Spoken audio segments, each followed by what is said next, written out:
Hi, my name is Nathan Meyer. I'm a partner at Jayberg Wilk. My practice areas include insurance coverage, insurance bad faith, insurance UM and UIM litigation, as well as commercial litigation, professional liability litigation, and general liability litigation. Yes, an insurance company can waive the attorney-client privilege without asserting the advice of counsel defense. We had a big decision on this back in early 2000 called State Farm v. Lee. What the court said in State Farm v. Lee was that if an insurance company defends a bad faith claim by saying that it had a subjective good faith belief that what it did was reasonable, and that subjective good faith belief was based upon a reasonable interpretation of the law, then the court said you have injected your own attorney's advice that shaped that subjective good faith belief in the law.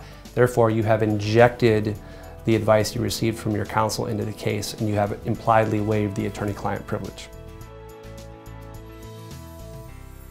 The rationale for the implied waiver of the attorney-client privilege is kind of a classic sword and shield privilege analogy.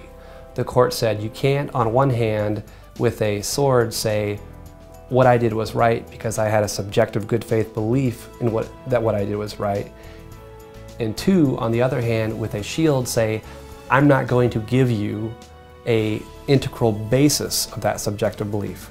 So the court said you can't say, hey, I believe that what I was doing was right, and two, on the other hand, say, I'm not going to show you the basis for why I thought what I did was right.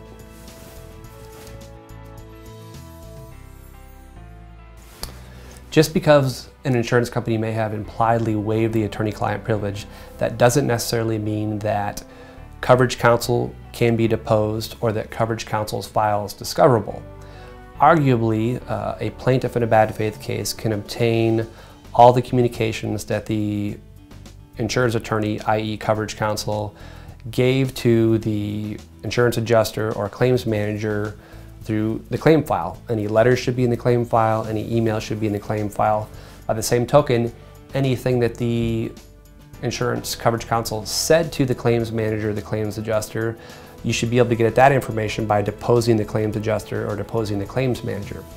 Now, you may want coverage counsel to be a witness, you may want his claim file discoverable because coverage counsel may be a better advocate for the insurance company than perhaps the claims manager or the claims adjuster, but just because an insurance company has impliedly waived the attorney-client privilege, that doesn't necessarily mean that coverage counsel's file is discoverable or that coverage counsel should be deposed.